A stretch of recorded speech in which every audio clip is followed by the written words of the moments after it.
안녕하십니까. 제가 일남 사녀 집안에서 났습니다. 제가 집에서 유일한 아들인 건데요. 위로 누나만 넷입니다. 어떤 의미인지 아마 여러분이 다 파악을 하셨을 줄로 생각이 됩니다. 아들을 보시기 위해서 저희 부모님이 자식을 낳고 또 낳고 이렇게 하셨던 것입니다. 셋째 누나가 태어났을 적의 일화는 정말 가슴이 아픈데요. 어머니가 셋째 누나를 낳으시고 나서 아연 실색을 하셨습니다. 큰일 났다.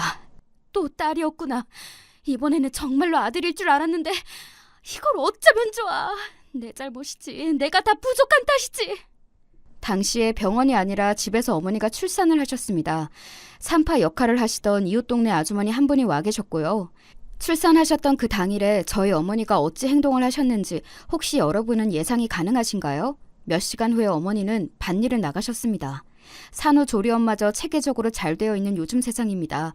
요즘의 기준으로는 정말 상상도 하기 힘든 일을 어머니가 해내셨던 것입니다. 아유, 어지러워. 바로 나오는 건 암만 해도 무리였으려나.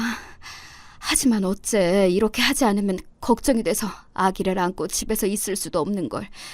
바로 나와서 밭일이라도 이렇게 하고 있어야 내 스스로 죄를 안다는 표시를 모두에게 보여줄 수가 있잖아. 이러면 차마 나한테 또 아들을 못 낳았냐면서 손가락질은 못하겠지. 온몸이 경련은 하고 힘이 잘 들어가지 않았고 손끝까지 저릿저릿했는데 그럼에도 어머니는 밭을 떠나지 않으셨습니다. 그것이 속죄라도 되는 양 그리 구셨습니다. 미련하신 모습이었지요. 네, 미련하셨음을 부정할 수는 없을 것입니다. 그러나 미련하셨다고 하기에는 저희 어머니가 너무 안 되셨습니다. 그 시절에 그리 사셨기 때문에 어쩔 수 없으셨던 것뿐입니다. 출산을 하셨던 날 밭에 나가서 일을 하셨던 어머니는 거의 쓰러지다시피 하면서 힘들게 귀가를 하셨고 방에 들어가서 갓난 아기를 보신 순간 털썩 주저앉아 눈물을 흘리셨습니다. 왜냐하면 갓난 아기였던 셋째 누나가 울지도 않고 정말 착하게 곤히 잘도 잠을 자고 있었던 것입니다. 시끄럽게 울기라도 하면 어쩌나. 이래서 또다시 딸을 낳았다고 동네방네 소문이라도 나면 어쩌나. 이번에는 아들일 거라고 호언장담을 죄다 뿌리고 다녔는데 그랬던 것이 무색하고 부끄럽도록 딸을 낳아버린 사실이 조금이라도 더 빨리 퍼지면 어쩌나. 나는 내내 그런 걱정이나 하면서 밭에 있었는데 너는 이렇게나 조용히 자고 있었구나. 마치 울면 안 된다는 것을 아는 것처럼 그렇게 굴고 있었구나. 아가야, 미안하다. 이 어미가 참으로 못난 생각만 해왔다. 그러면 안 됐었는데 내가 잘못했다. 어머니는 셋째 누나를 품에 안고 한참을 우셨습니다. 어린 생명은 칭얼대는 법 하나도 없이 얌전할 따름이었습니다. 그래서 어머니는 더 죄스럽고 더 미안했다고 그러셨습니다. 차라리 시끄럽게 울기라도 했다면 덜 미안했을 텐데 갓 태어났을 때부터 너무나도 얌전하고 착해서 미안한 마음이 컸다고 그러셨어요. 외가 집안이 여자는 시집을 가면 출가 외인이라는 소리를 단단히 해대는 곳이었습니다. 되게 가난했어요. 이런 표현은 좀 그렇지만 정말 집안에 뭣도 하나 없었습니다. 그랬는데도 따지는 것만 쓸데없이 많은 집안이었지요. 어머니는 당신의 친정에 의지를 해보신 적이 그래서 단 한 번도 없었습니다. 가끔 외할머니께서 사는 게 힘들고 고되다면서 우는 소리를 하실 때 그 하소연을 들어드리고 없는 형편에도 가진 것을 내어드리는 게 어머니의 역할일 뿐이었습니다. 친가는 그나마 사정이 조금 나았는데요. 외가에 비해서 나았다는 것이지 객관적으로 보면 지지부진하였습니다. 하루 벌어서 하루 먹고 산다고 해도 과언이 아니었어요. 그런데 왜 그렇게 저희 어머니에게 언제 아들을 낳을 거냐면서 대를 이을 아들도 못 낳는 게 무슨 며느리의 역할을 다하는 거냐고 하면서 며느리 자격도 없다면서 못난 압박을 하셨던 것인지 정말 영문도 모를 일입니다. 살기 퍽퍽한 세상, 하루하루가 고만고만하게 흘러가고 사는 형편도 언제나와 같은데 그 안에서 좀 여유롭게 서로를 의지하고 위로하면서 그렇게 즐겁게 살면 안 됐던 것일까요? 첫째 큰 누나가 태어났을 때도 친할머니께서는 저희 어머니를 향해 딱 한마디 애썼다는 말씀을 남기신 게 전부였다고 합니다. 그것도 굉장히 딱딱한 표정으로 말입니다. 어머니는 그런 반응 앞에서 첫 출산의 후유증 같은 괴로움을 토로하실 수가 없었습니다. 꾹 참고 혼자 다 떠안으셔야 했습니다. 둘째 누나가 태어나고 난 뒤에는 죄인이라도 되신 것처럼 당신의 시댁 식구들 앞에서 눈을 아래로 깔고 지내셔야 했습니다. 가장 먼저 딸로 태어난 인물들이 첫째, 둘째 누나들이었으니 보통 내기가 아닐 것임을 예견된 바였습니다. 첫째 큰 누나는 기본적으로 억척스러웠고요. 그리고 드셌습니다. 깡따구가 있었어요. 왜냐하면 장녀로서 불합리하고 기가 막힌 광경들을 가장 많이 보고 들어왔기 때문입니다. 나는 할머니가 돌아가셔도 눈물 한 방울 안 흘릴 거야. 아니? 눈물이 뭐야? 아예 눈 하나 끔찍을 안 할 거야. 그리고 이 다음에는 어머니는 내가 챙겨드려도 아버지한테는 효도 안 할 거야. 그래서인지 그런 소리를 공공연히 해대고는 했습니다. 10대 시절을 보내면서 사춘기라서 그런지 그때부터 그런 소리를 자주 해대서 아버지한테서 따가운 눈총이 쏟아지고는 했다죠. 하지만 첫째 누나는 자기가 품은 불만을 굽히지 않았습니다. 그런 성격이었어요. 하도 어렸을 때부터 첫째인데 눈치 없이 딸로 태어났다는 타박을 여기저기서 받다 보니까 발끈해서 성격이 그렇게 굳어진 건가 싶었습니다. 첫째가 무조건 아들로 태어났어야 했다는 어른들의 그런 실없는 소리는 첫째 누나가 가장 싫어하는 소리였답니다. 둘째 누나도 성격이 대충 비슷했어요.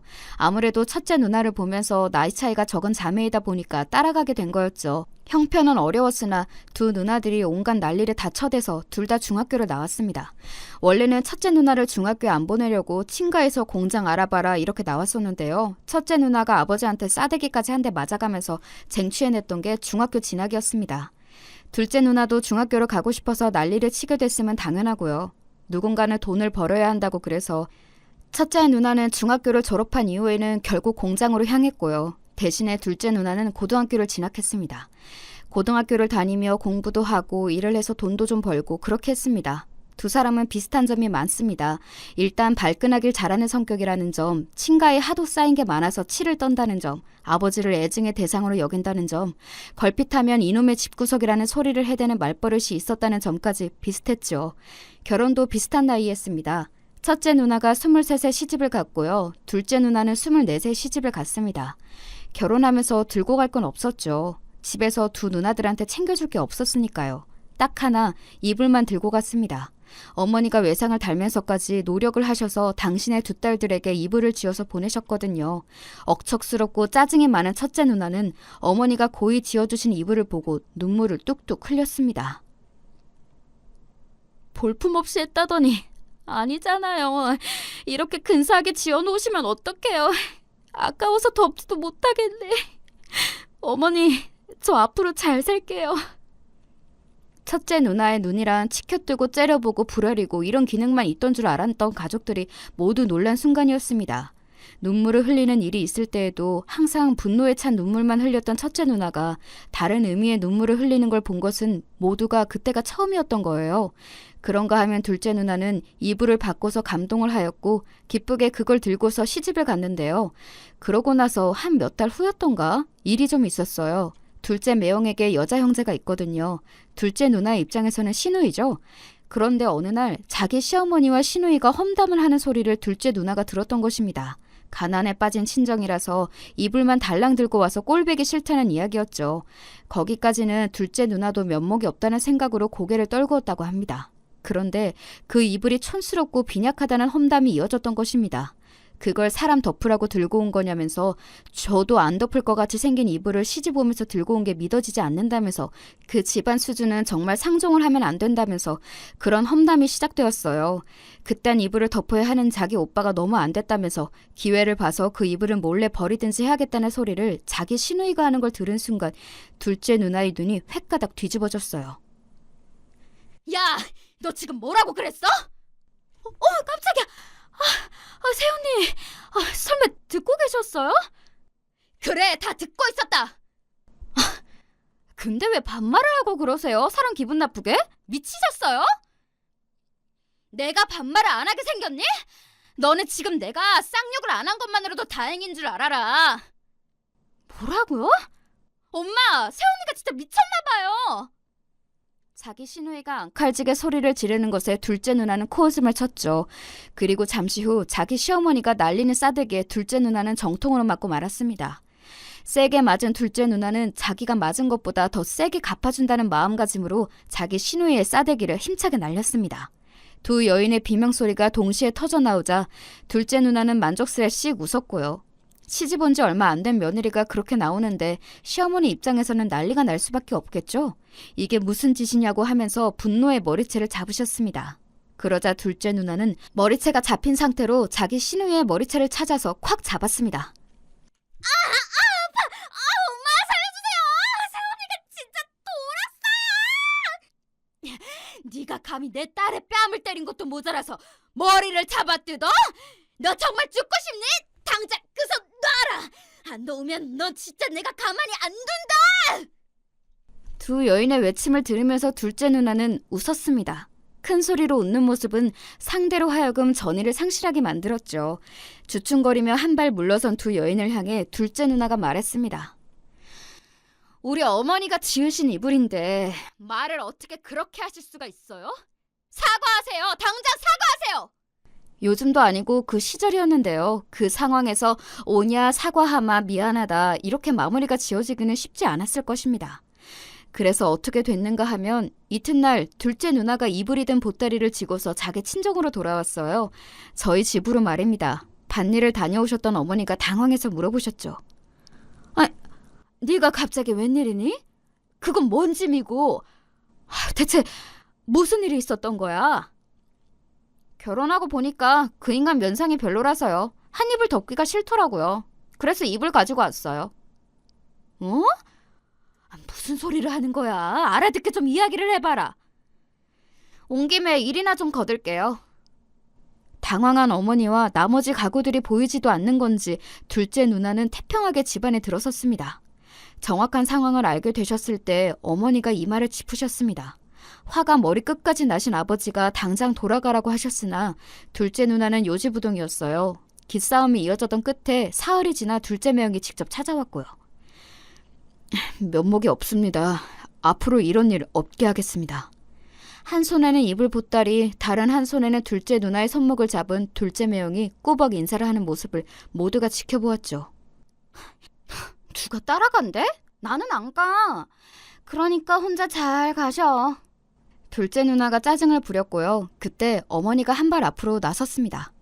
박서방, 내가 부족해서 내 딸이 그런 것이니 부디 마음 풀고 내 딸한테 너무 뭐라 그러지는 말아주게. 다 내 잘못이야. 두 손을 앞으로 모으신 어머니가 정중하게 말씀을 하셨습니다. 그러자 둘째 누나가 놀란 표정이 되어서는 더 이상 아무 말도 안 했어요. 먼저 몸을 대문 쪽으로 휙 돌리기도 했죠. 그렇게 둘째 매형하고 그 문제 이불을 들고 신혼집으로 돌아갔습니다.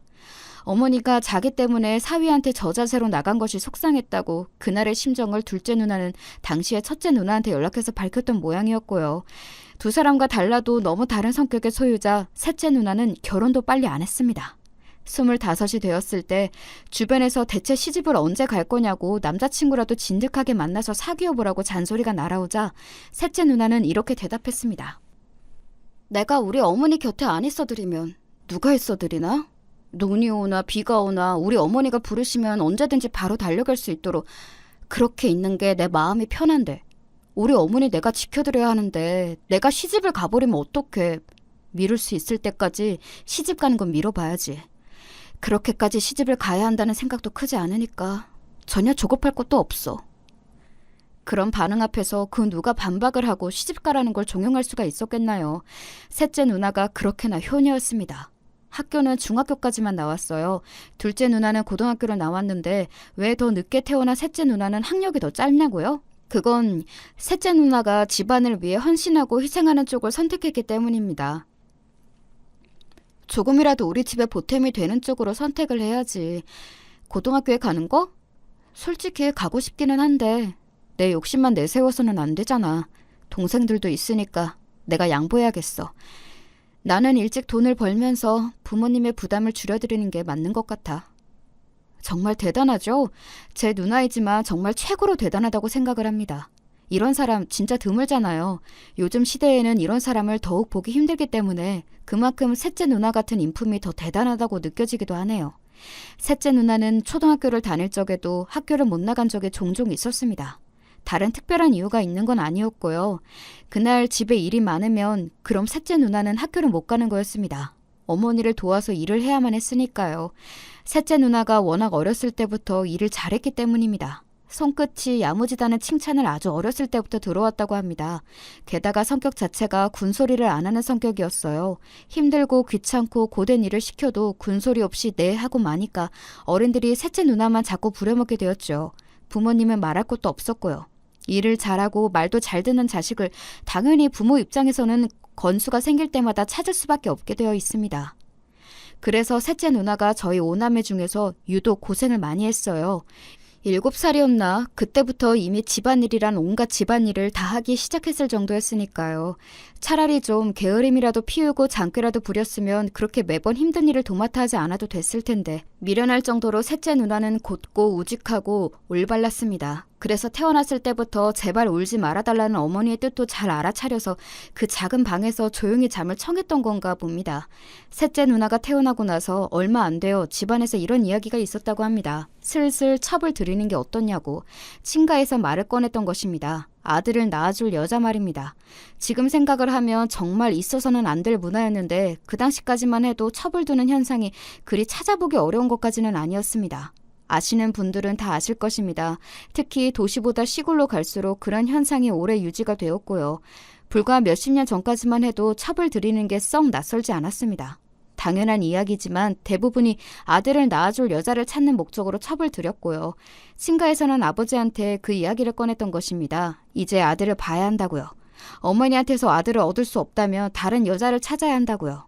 아버지가 훌륭한 가장이셨다면 첫째 누나와 둘째 누나가 진작에 원망의 눈길을 던지면서 애증을 품지는 않았을 것입니다. 그러나 최소한의 의리 정도는 지니고 계셨던 분이었던 것 같아요. 첩을 들이는 게 어떻냐는 제안을 접하셨던 이후로 며칠 동안 고심을 하시던 아버지가 내놓은 대답은 이것이었습니다. 애들 엄마가 이번에 셋째 낳고 나서 바로 밭일하러 나갔다고 하더라고요. 그러자 첩 제안을 꺼내셨던 친가분들이 일제히 한숨을 푹 내쉬었고요. 아버지가 그렇게 말씀을 하신 것이 어떤 의미를 내포하고 있는지 다들 알았기 때문입니다. 어머니가 그렇게까지 하셨는데 어떻게 바로 첩을 들이겠다고 할 수 있느냐며 그건 좀 어렵겠다는 것이 아버지의 뜻이었습니다. 그래서 기다려보기로 이야기가 마무리되었어요. 그러고 나서 3년이 지나 어머니의 4번째 임신 소식이 있었습니다. 간절히 기다렸던 넷째였습니다. 그런데 다들 아시겠지만 태어난 넷째도 당연히 딸이었습니다. 저는 누나만 넷이니까 말이죠.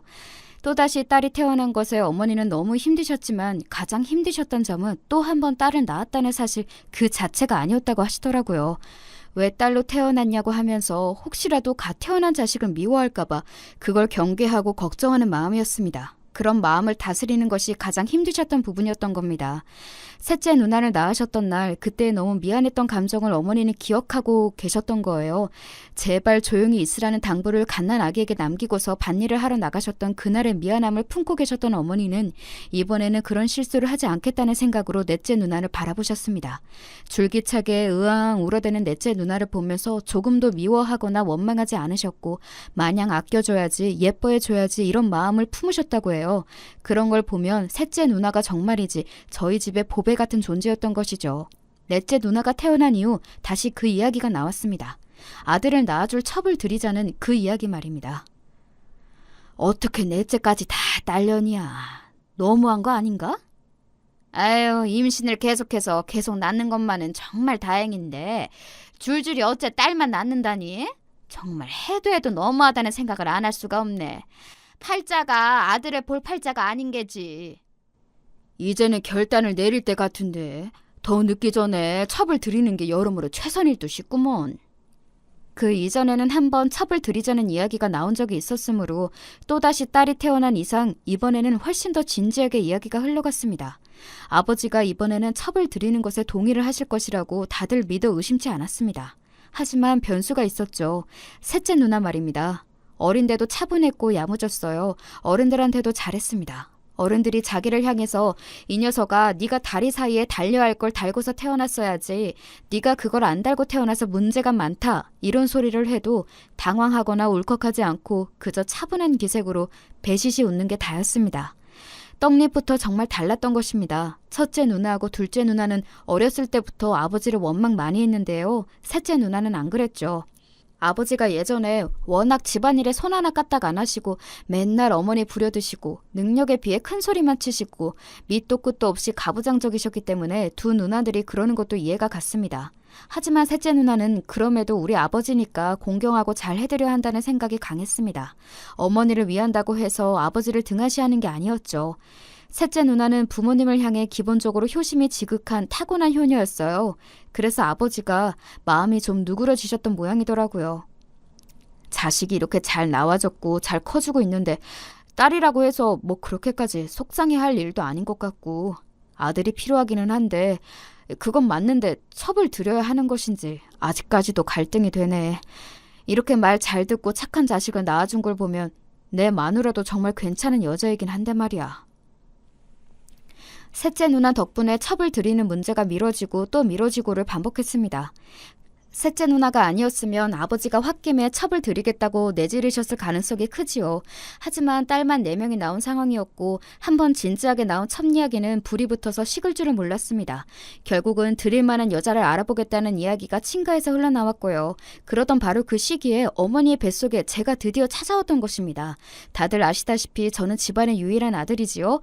첩을 들이기로 한 상황에서 5째 임신 소식이라니 모두가 당황했습니다. 그럼 이렇게 하지. 이번에도 딸이 나오면 그때는 주저앉고 즉각 첩을 들이는 것으로. 그 이상으로 더는 늦어질 수는 없는 거야. 친가에서 이게 많이 양보한 거라면서 그런 의견을 냈습니다. 그 어느 때보다도 긴장이 되는 어머니의 임신 기간이 그렇게 흘러갔습니다. 어머니가 나중에 밝히시기를 저를 임신하고 계셨던 그때가 가장 출산이 기다려지면서도 영원히 출산의 때가 오지 않았으면 하는 마음이 동시에 들었다고 하시더라고요. 그게 어떤 심정이었을지 감히 조금은 짐작이 되어서 자식으로서 제가 정말 서글펐네요. 계속 딸만 낳아보셨던 어머니가 드디어 아들을 낳으셨습니다. 제가 태어났어요. 어머니는 출산을 마치자마자 목 놓아 우셨다고 합니다. 고맙다. 정말 고마워. 우리 아들. 네가 나를 살렸구나. 태어나줘서 정말 고마워. 그리고 속으로 이를 갈면서 친가를 싫어했던 첫째 누나와 둘째 누나가 큰 소리를 쳐댔고요. 앞으로는 이제 첩 같은 소리 하지 마세요. 어른들 이야기하시는 거 저희도 다 들었고 다 알고 있었어요. 두 사람은 특히 그간 어머니에게 가장 눈치를 많이 주시고 괴롭히셨던 친할머니께 대들었습니다. 엄청난 무례였지만 드디어 아들이 태어났으니 모두가 그날만큼은 헛기침이나 한번 하면서 넘어가고 묵인해 주었다고 하더군요. 저는 그까짓 아들이 대체 뭐 대단한 건가 싶은 생각입니다. 대를 잇는답시고 아들을 부르짖는 것도 이해가 어렵고요. 학수고대 끝에 집안에서 태어난 아들이 고작 저 같은 사람이었기 때문에 제가 더욱 그런 생각을 가지게 된 걸 수도 있죠. 저는 별로 대단한 인물이 못 되니까요. 그래서 항상 죄송했어요. 부모님에게든 누구에게든 죄송스러웠습니다. 제가 그렇게 힘든 과정을 다 거쳐서 태어난 생명이었다니, 제가 태어난 것에 그렇게나 큰 의미가 있었다니, 제가 태어난 뒤로 온 동네 사람들이 찾아와서 드디어 아들이 나왔냐면서 이 집이 드디어 한시름 돌겠다는 소리를 빠짐없이 다 하고 갔었다니, 처음에 이 모든 사실을 알았을 때는 정말이지 믿어지지가 않았습니다. 고작 저 같은 사람 하나가 태어났을 뿐인데 아들이라는 이유로 그 정도의 환대를 받았다는 게 신기할 따름이었네요. 아들인 제가 고등학교 진학 여부를 두고 고민을 할 리도 없었지요. 당연하게 진학을 해서 재학 중일 때 아버지가 쓰러지셨습니다. 고생은 어머니가 다 했는데 왜 아버지가 쓰러지셔? 건강관리라도 잘 하셔야 했던 거 아니야? 아버지는 진짜... 아휴, 말을 말지. 둘째 누나가 한숨을 토하며 말을 그렇게 했었는데요. 원래 셋째 누나가 화를 진짜 안 내는 사람인데 그때 드물게 울컥한 모습을 보였습니다. 너무한 거 아니야? 그래도 아버지인데 쓰러지신 상황에서 말을 어떻게 그렇게 해? 뭐라고? 야, 너는 평생 그러고 살 거니? 부모님을 위해서 희생하는 딸 역할이나 계속할 거야? 시집갈 생각이나 해, 이 미련한 기집애야. 둘째 누나가 날카롭게 받아치자 이번에는 넷째 누나가 왜 말을 그렇게 하냐면서 끼어들었어요. 효녀인 셋째 누나의 덕을 다 같이 본 입장인데 말을 그렇게 하는 건 정말 못된 거라고 목소리를 냈죠. 그러자 첫째 누나는 둘째 누나의 지적이 정당했다고 의견을 냈고요. 지켜보니까 2대2 구도이더군요. 저의 선택에 따라서 한쪽이 기울어질 것만 같으니까 제가 심사숙고를 하고 있었어요. 그런데 누나들이 저한테 너는 빠지라고 하는 겁니다. 너는 아들로 태어난 것 자체로도 특권이고 특혜야. 죽는 날까지 너는 우리들을 이해할 수 없을걸? 너는 우리한테 낄 자격도 없어. 둘째 누나가 딱 선을 그으면서 말을 했는데 제가 당황했고 서운했습니다. 누나들과 저 사이에 벽이 있는 기분이었죠. 하지만 나이가 더 들고 집안의 이모저모를 알게 된 다음에는 누나들이 왜 그랬는지 적어도 이해를 하게 된 거예요. 아버지가 쓰러지셨던 그때 간병을 거의 셋째 누나가 했습니다. 그때까지 집에다가 돈을 다 주면서 지냈던 와중에도 허리띠를 졸라가며 조금씩 저축했던 비상금마저 아버지의 병원비로 내놓았고요. 이런 자식이 어디에 있나요? 재차 감동을 받으셨던 아버지는 딸들 중에서 셋째 누나가 최고라 하셨습니다. 그러나 자식들 중에서 최고를 꼽는다면 저를 꼽으셨죠. 왜냐하면 제가 아들이었으니까요. 그 이유 하나였습니다. 어머니에게 딸들은 아픈 손가락, 아들은 특별한 손가락이었습니다. 집에 돈이 없어도 제가 대학을 간다고 하면 빚을 내서라도 학비를 마련해 준다고 하였습니다. 저는 간신히 체면치레 정도는 하는 대학을 나왔을 뿐입니다. 확실한 성격엔 첫째, 둘째, 인품 훌륭한 셋째, 무난한 성격에 다재다능한 넷째. 누나들은 전부 각자의 개성에 분명한 인물들이었는데 저는 아들이라는 것 말고는 딱히 뭐가 없었습니다. 저는 어렸을 때부터 장군님이니 왕자님이니 하는 낯간지러운 소리를 듣고 자랐으나 객관적으로 잘생긴 놈이 아니었어요. 사실 원래는 착각 속에 살았다가 성인이 되고 난 이후부터 객관적인 평가를 마주하면서 현실을 알게 됐던 것이죠. 제가 잘생긴 줄 알았던 과거가 정말 창피할 따름이었습니다. 제 인생은 그랬습니다. 나이가 들수록 한 겹 한 겹 착각이 박살나는 인생이었네요. 너무 어렸을 때부터 아이를 오냐오냐 어화둥둥 키우면 이런 부작용을 따라오는 것 같습니다. 저는 인생의 중심을 잘못 잡았어요. 누나들을 보면 뭐가 됐든 앞으로 나아가면서 사는 것 같았는데 저는 뭘 해야 할지, 뭘 좋아하는지, 뭘 잘하는지 이런 걸 몰랐습니다. 남자가 직장은 잡고 다녀야 한다고 주변에서 그러길래 어쨌든 취업을 목표로 삼았을 뿐이었어요. 그러나 적응 못하고 쫓겨나다시피 나왔어야만 했고요. 그때 부모님은 저에게 잘못이 없다고 하였습니다. 회사가 미친 것이지 우리 아들은 아무 잘못 없고 최고인 거라고 하셨습니다. 그런 소리를 듣는다고 해서 백수가 된 저의 한숨이 멈춰지는 건 아니었고요. 그때까지도 셋째 누나만 결혼을 안 하고 있었습니다. 누나는 언제 시집 갈 거야? 누나 빼고 다 갔는데 왜 혼자 노처녀야? 철없이 물었더니 셋째 누나가 자기가 어머니를 챙겨야 해서 결혼을 뒷전이라 대답을 하는 바람에 제 스스로가 부끄러워졌습니다. 제가 못나서 제가 자리를 못 잡아서 셋째 누나가 많이 고생하는구나 싶었죠. 누나, 다음에 일자리 잘 잡고 그러면 나 그냥 얼른 장가나 들까? 며느리 생기면 아버지 어머니가 이제 됐다고 하시면서 안심을 하시려나? 글쎄, 아무튼 누가 됐든 네 옆자리에 오는 여자는 부담감이 상당할 거야. 가만 보니까 셋째 누나의 말 그대로였습니다. 누나만 내신 남자한테 시집을 와야 한다니 집안 형편이 넉넉한 것도 아니고 개인 능력이 좋은 것도 아니고 제가 여자라도 저 같은 남자는 결혼 상대로 별로이지 않을까 싶었네요. 이렇게 또 한 번 착각이 깨어지는 모양이었습니다.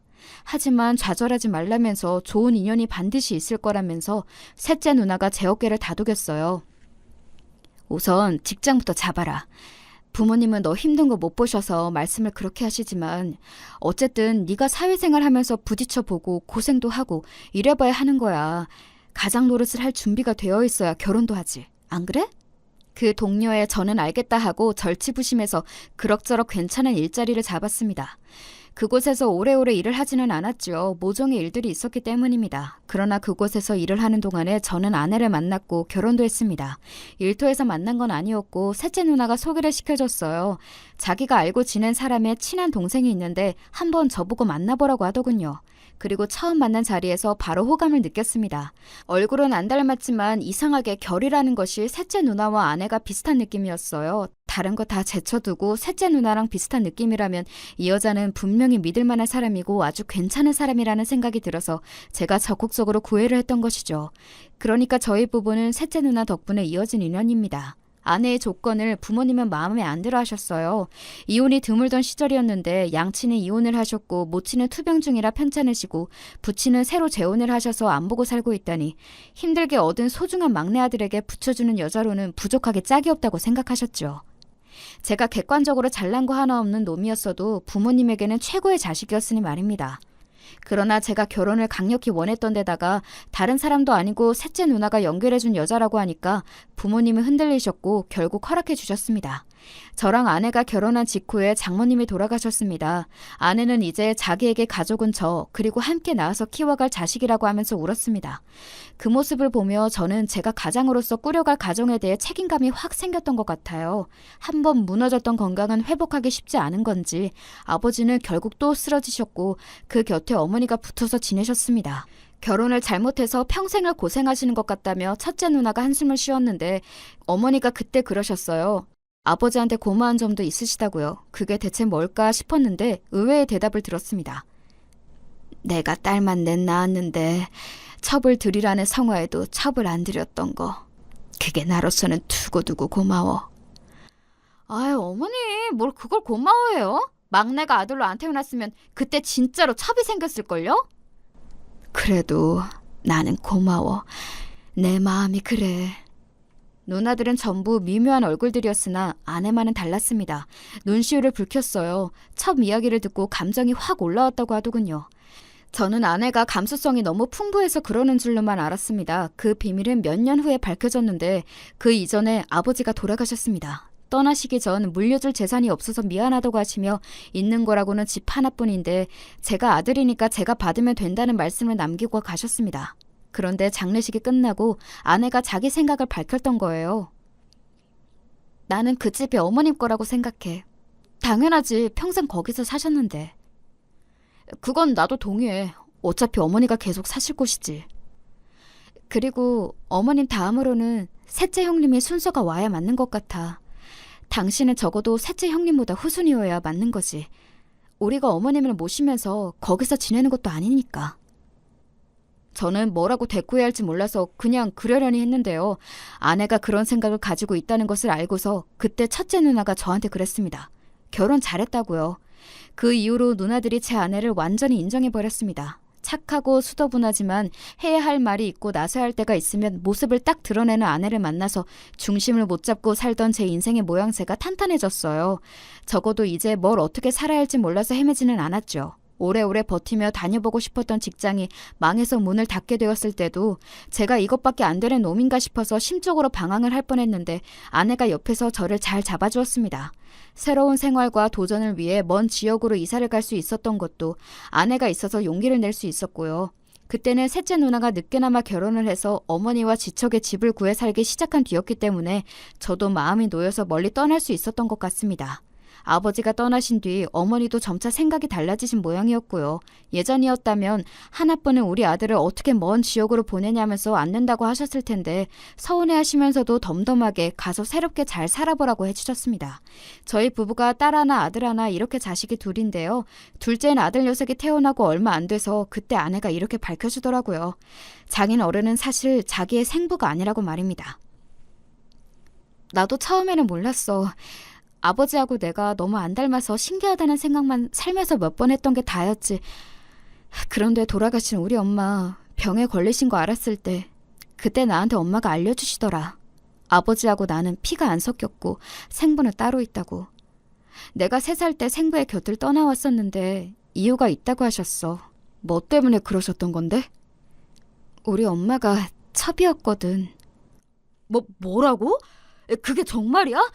그럼 당신은 아들을 낳았어야 했는데 딸을 낳은 잘못된 첩이 우리 엄마였고 나는 괜히 태어났던 딸이었지. 그제야 의문이 풀리는 기분이었어요. 아내가 왜 저희 집에 첩이 들어올 뻔했던 이야기에 몰입을 했던 것인지 이제야 이해가 갔습니다.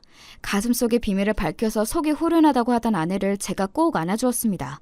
아내와 저는 만날 수밖에 없는 운명이었다는 생각이 들면서 제가 이룬 가정에 더욱 애틋함이 생기더군요. 돌아가신 장모님이 첩이었다는 이야기를 시간이 지나며 누나들도 다 알게 되었는데요. 역시나 모두가 제 아내를 위로해 주었습니다. 한마음 한뜻이었지요. 기분 탓인지 그 사실이 밝혀진 이후로 누나들이 제 아내에게 연락을 더 자주 하는 것만 같았답니다. 그럭저럭 괜찮은 일을 하며 한동안 살았으나 또다시 제 의도와 상관없이 그 일을 그만두어야 하는 순간이 찾아왔습니다. 그때 누나들이 다시 올라와서 지내는 게 어떻겠냐며 그곳의 생활을 청산하라고 권해주었어요. 어머니의 건강도 예전 같지 않으니 가까이 지내는 게 좋겠다고 해서 아내와 상의 끝에 아이들 교육에도 그게 나은 것 같아서 그리하였지요. 새로 일자리를 어느 쪽으로 구해야 할지 이사를 하고 나니까 그게 막막했는데 셋째 매형이 저에게 일자리 하나를 소개해 주었어요. 제가 지방에서 영업직을 뛰면서 운전을 많이 하고 다녔고 그쪽으로 감각이 좋다는 걸 아시고는 운전기사 일을 연결해 주신 겁니다. 부창부수라고 하죠. 셋째 누나가 인품이 훌륭한 만큼 셋째 매형 또한 사람이 아주 괜찮았는데 그래서인지 인망이 좋았어요. 그 주변에 이 사람이라면 믿을 수 있다는 인식이 자리하고 있었습니다. 그 덕에 제가 인맥으로 운전기사 일을 시작해봤는데요.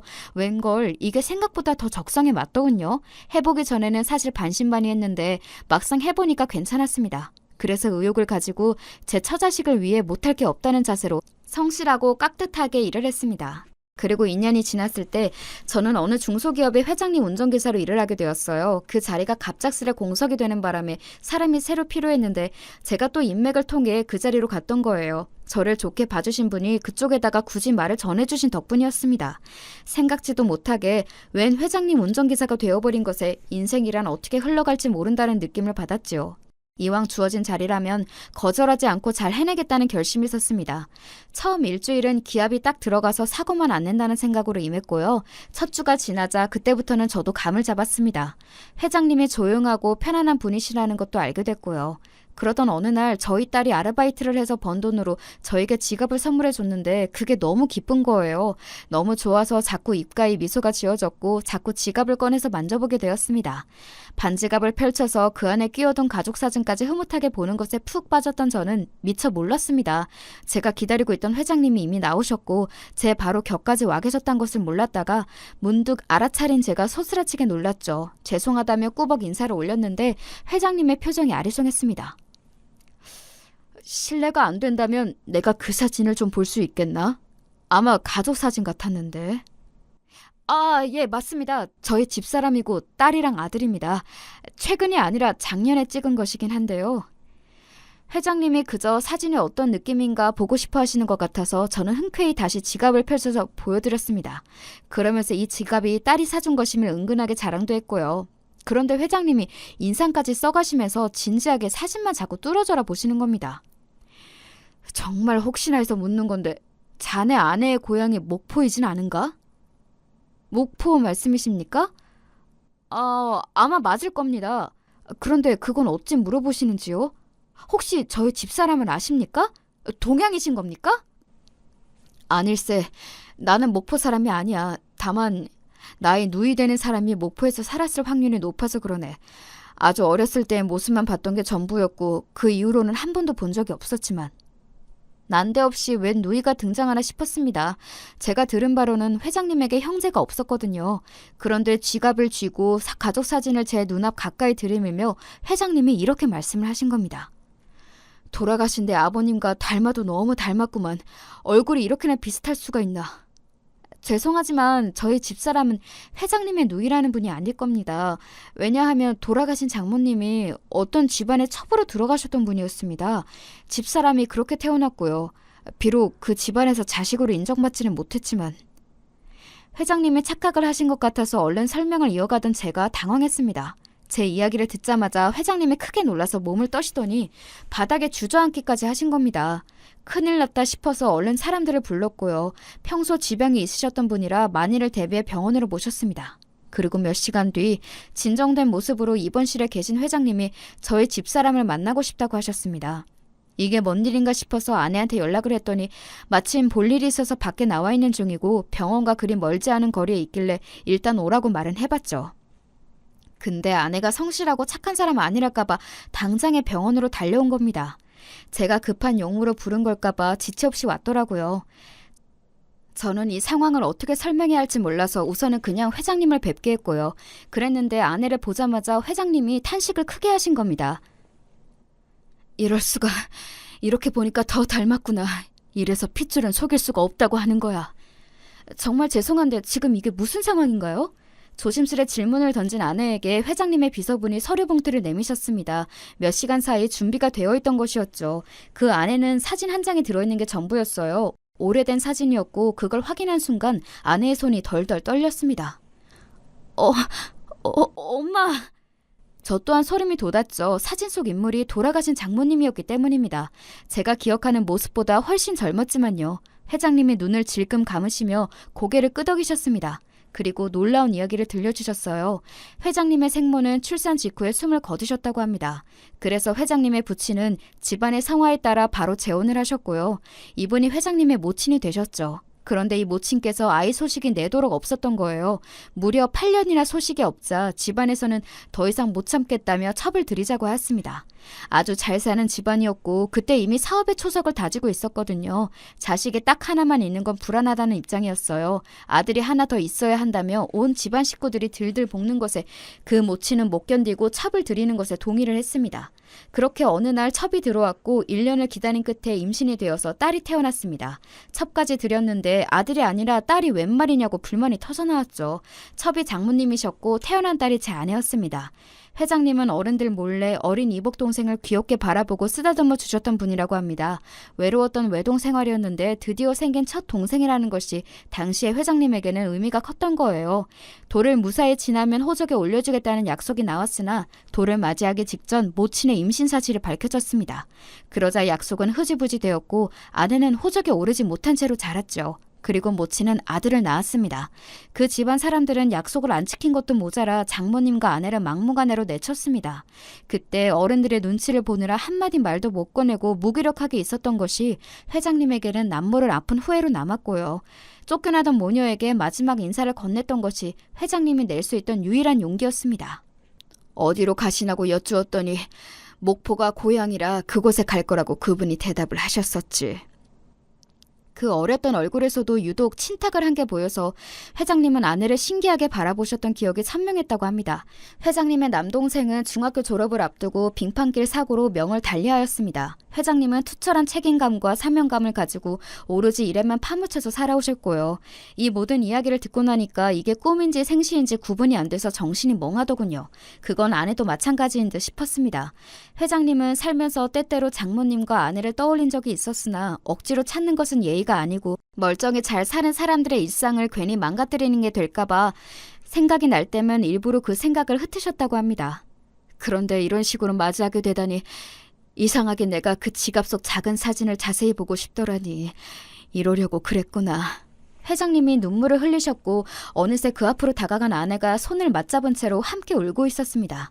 꿈에서조차 상상해 본 적이 없는 일이 벌어졌습니다. 운명은 어떻게든 일어나고야 마는 흐름이라고 하던데 이게 바로 운명인 모양이었습니다. 셋째 누나를 비롯한 저희 가족들도 전부 다 놀라서 한바탕 뒤집어졌었고요. 그리고 이게 참 신기한 건데 말입니다. 기업 회장님 같은 분이 혈육이어서 잘 됐다고 생각하기보다 모르고 살았던 혈육을 찾게 돼서 아내한테 너무 잘된 일이라고 다들 생각을 그리해 주었다는 사실입니다. 이게 바로 돈을 뛰어넘는 값어치라고 생각을 합니다. 물론 엄청난 형님이 생겨버린 덕분에 제가 그 이후로 너무 감사하게도 부족함 없이 여유롭게 잘 살고 있답니다.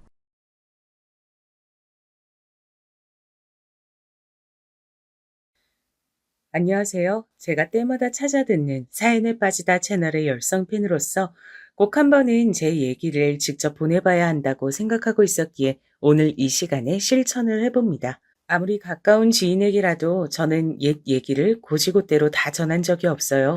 하지만 사연에 빠지다엔 고스란히 풀어볼 참이에요. 일단은 제가 제 남편을 처음 만났을 때로 돌아가 봐야 할 것 같습니다. 굴러가는 낙엽에 더 이상 웃음이 안 나오는 나이가 돼서 그런가 분명 남편과 처음 만나서 서로에게 반하고 연애하면서 절절하게 사랑하고 결혼까지 약속하게 되는 그 과정이 엄청나게 가슴 절절했었는데요. 그땐 그랬건만 지금은 그 시절의 기억이 아주 또렷하진 않다는 게 참 애석할 따름입니다. 그런데 웃긴 건 말입니다.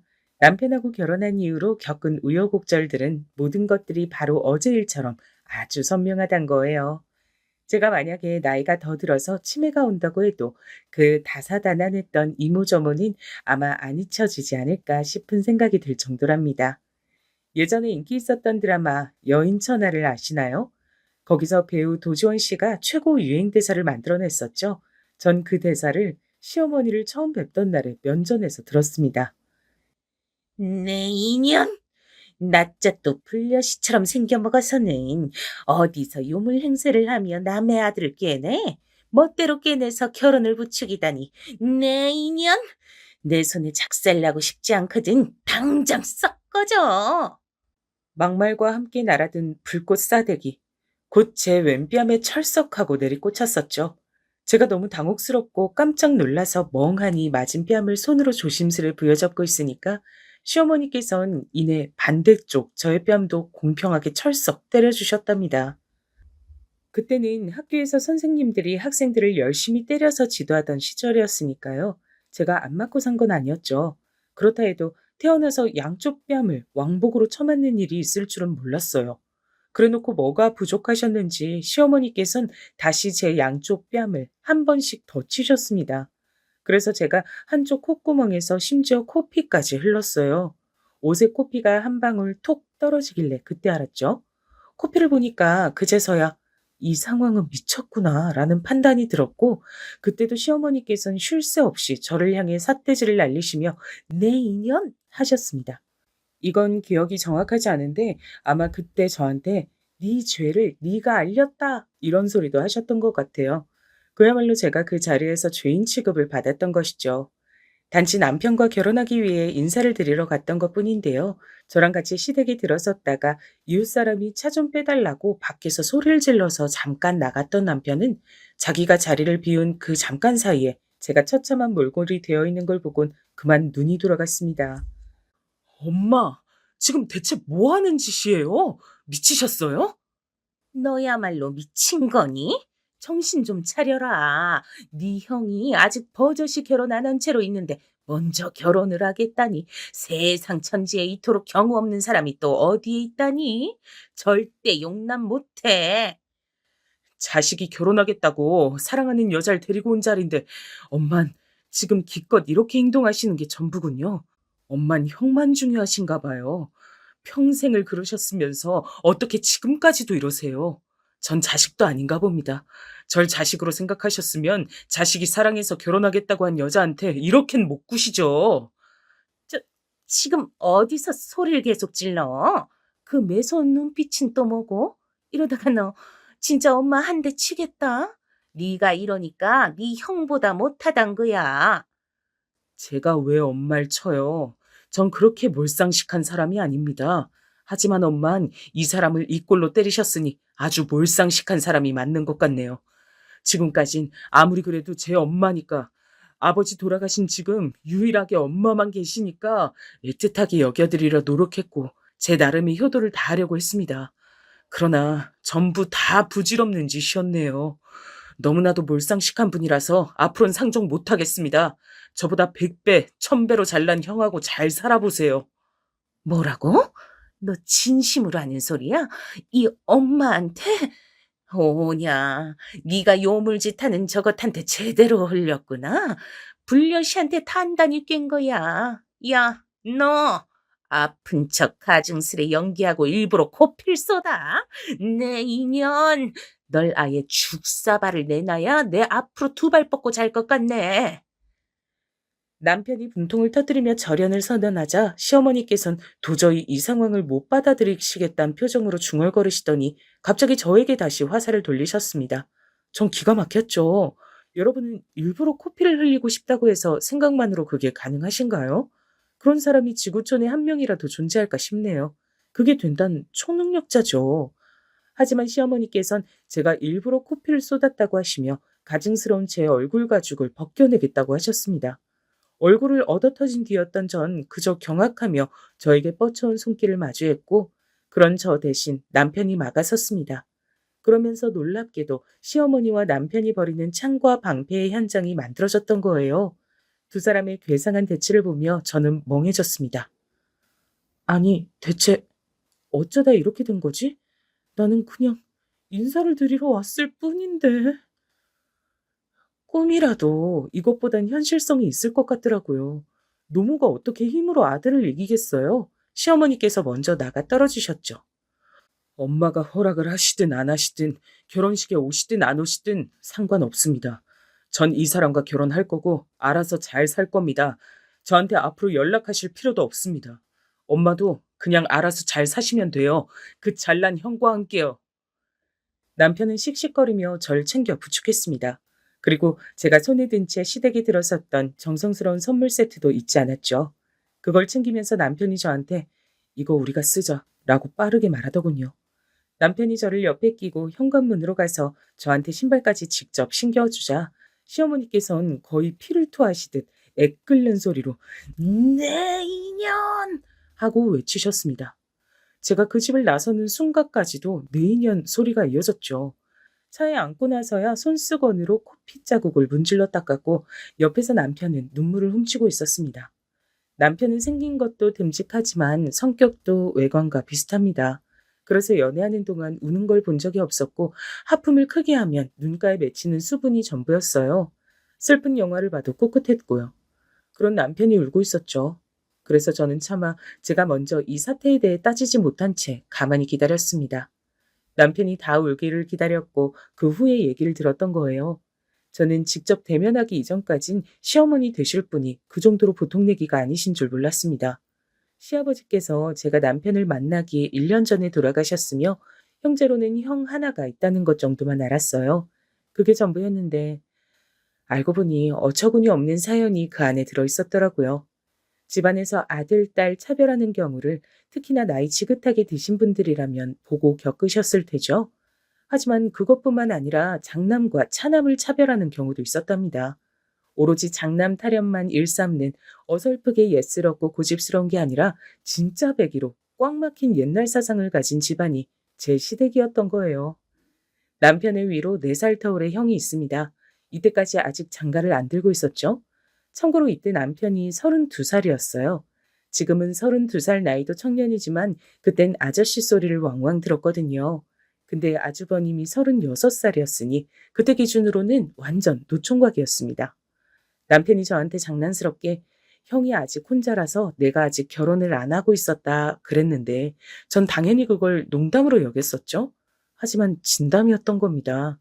그래서 남편의 결혼 선언에 시어머니께서 발작을 하셨던 거예요. 남편이 순수하게 자기 형보다 결혼 먼저 안 하는 걸 지키고 있었는데 그게 깨졌으니 남편을 꿰냈다며 그 죄를 저에게 돌리신 거였고요. 형이 아직 결혼을 안 했기 때문에 동생이 먼저 결혼을 하면 안 된다고? 순서를 지켜야 된다고? 대체 이 집안은 뭐지? 놀라운 점은 여기서 그치지 않았습니다. 시아버지께선 이미 돌아가신 뒤라고 했잖아요. 근데 돌아가시고 나서 재산을 정리했던 거예요. 그게 당시 2억 5천 정도 됐다나? 뭐 그랬다네요. 근데 그 재산이 아주버님한테만 갔습니다. 남편은 1원도 못 챙겼다네요. 전 이것도 에이 설마 싶었어요. 아니 상식적으로 자식이 셋도 넷도 아니고 달랑 둘인데 한쪽이 1원도 못 받는 건 말이 안 되잖아요. 하지만 진짜였던 겁니다. 진짜로 땡전 한 푼 못 받았어요.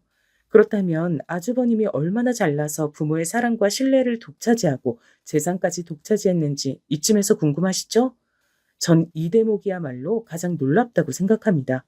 남편이 유년 시절에 시아버지께 항상 듣던 당부는 이거였다고 하죠. 세상에 이치라는 게 있다.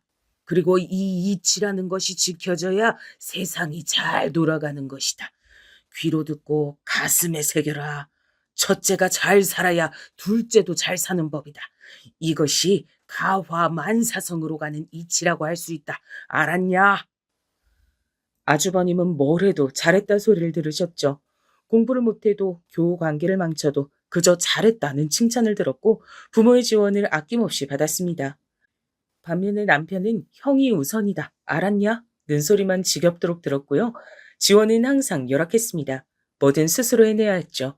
남편이 하는 말이 자기는 명진보다도 못한 존재였다 그랬어요. 그래서 제가 명진이가 누구냐고 물었죠. 그랬더니 뭐라고 답했던 줄 아세요? 옛날에 시댁에서 키우던 큰 개 이름이 명진이었다네요. 개보다 못했단 겁니다. 지독하게 싸늘한 차별을 받고 자란 남편인데 정작 공부는 더 잘했습니다. 차별 말고 대우만 빠짐없이 받고 자란 아주버님은 대학 입시를 완전히 망쳤죠. 지원을 받아서 재수를 했다네요. 근데 또 망쳤어요. 그래서 다시 지원을 받아 재수 생활을 했고 또 망쳤습니다. 그 짓거리를 무려 5수 동안 이어갔다네요. 제가 주변에서 3수는 종종 봤어도 대학 입시를 5수를 한다는 건 정말 진짜 다양한 의미에서 아주버님이 대단하다는 생각이 들더라고요. 그렇게 해서 좋은 대학을 갔겠냐고요? 그게 아니니까 놀랄 노짜란 거죠. 변변치 않은 대학을 갔고 성적은 밑바닥을 기어서 간신히 졸업장만 딴 채 망한 성적 때문에 그것으로 취업 시장을 기웃거려 보지도 못했었다고 합니다. 반면에 남편은 이름만 대면 웬만한 사람들이 다 알고도 남는 명문대를 나왔습니다. 재수 안 했고요. 한 번에 붙었어요. 그랬더니 시어머니께서 가슴을 치셨다네요. 아이고, 너는 네 형도 못 간 좋은 대학을 꼭 그렇게 가고 싶었니? 그러면 네 형 체면 어떡하라고? 네가 완전히 집안 망신을 다 시키는구나. 네 아버지 어제 오늘 너 때문에 담배를 얼마나 피시는지 알기나 해? 그 대학을 꼭 다녀야겠다면 네 힘으로 알아서 다녀라. 집에서 지원받을 생각 말고 네가 스스로 해결해. 저는 시부모님같이 편파적이고 독한 부모는 그 이전에도 이후에도 들어본 적이 없어요. 명문대에 합격한 남편에게 진짜로 등록금 한 푼을 지원 안 해준 거예요. 그래서 남편은 안 해본 일이 없었습니다. 온갖 굳은 일자리를 다 전전했더라고요. 안 그럼 학비가 없었으니까요. 명문대라서 공부를 잘하고 집안도 잘 사는 학생들이 굉장히 많았기 때문에 남편은 돈을 벌며 공부까지 하는 게 가끔은 너무 벅차서 숨이 멎을 것 같은 기분을 느꼈다고 합니다. 조금만 돈을 지원해달라고 집에다가 부탁도 해봤으나 돌아오는 건 냉랭한 반응이었다고 해요. 너는 둘째가 돼서 어디 첫째의 체면을 멋대로 깎아먹고 자기 부모한테 듣고 자란 당부를 안 지켰으면 부끄러운 줄 알아야지. 무슨 낯짝이 있어서 학비를 보태달라고 해? 시아버지께선 심지어 남편을 향해 재떨이를 던지신 적도 있다고 합니다. 옆에서 시어머니는 한숨을 푹푹 내쉬셨고 아주버님은 늘 그렇듯이 방관을 하셨고요. 잘난 것 하나 없으면서 본인보다 잘난 동생을 내심 시기 질투하며 살아온 사람이었으니까요. 남편이 어떤 심정으로 이 악물고 대학 졸업장을 따내서 번듯한 직장을 구했던 것일지 뒤늦게나마 남편의 과거를 머릿속에 그려보는 동안 울컥하더라고요. 시어머니께 얻어맞은 양쪽 뺨이 말라붙은 코핏 자국이 아픈 것으로도 느껴지지 않았어요. 남편이 외롭게 걸어온 길보단 아프지 않았으니까요. 그런 수모를 당하며 살아왔음에도 자기 부모와 형을 기본 도리를 지켜가며 대한 결과가 일원도 주어지지 않은 집안의 재산과 거센 결혼 반대라니. 남편의 참담한 마음을 감히 헤아릴 수가 없었습니다. 그렇게 살아왔던 남편이지만 저를 만나 결혼을 꿈꾸게 되며 바뀌었다고 해요. 이젠 저와 꼬려 나갈 가족만이 자기 가족이라고 하더군요. 이런 못난 모습을 보여줘서 다시금 미안하다며 울먹이며 사과를 하는 남편의 손을 맞잡은 순간 전 무조건 결혼해서 행복하게 잘 살겠다고 스스로에게 다짐했습니다. 친정인 시댁의 이런 황당무계한 가풍을 전하지 않았어요. 고지고대로 전했다간 결혼에 차질이 생기기 뻔하니까요. 저는 화목하기도 하고 엄격하기도 한 그런 집안에서 자란 사람입니다. 어렸을 땐 친정 부모님께서 장사를 시작하시는 바람에 외할머니께서 저희 집에 거의 매일같이 오셔서 손주들을 봐주셨고요. 그래서 저는 외할머니를 통해 예쁨도 받았지만 어른을 공경하고 따라야 하는 예절도 철저하게 배웠습니다. 그러다 제가 중학교 3학년일 때 친정 아버지께서 암에 걸리셨고 저희 가족은 친가로 가서 살게 됐어요. 친가는 공기 좋고 물 좋은 시골 동네이기 때문이었죠. 친할아버지, 친할머니 모두 도시 생활을 한 번도 안 해보신 분들이었습니다. 예스러운 언행을 하시는 분들이었고요. 순박하시며 잔정이 많으시고 인망 또한 좋으신 분들이라는 것과는 별개로 사고방식이 옛날 옛적이신 분들이었죠. 외할머니처럼 특히나 어른 공경을 강조하셨어요. 그래서 저는 늘 집안 어른들, 밖에서 만나게 되는 모든 어른들께 예의를 잘 차리며 살아왔죠. 그게 정상이고 지극히 당연한 것이라고 여겼습니다.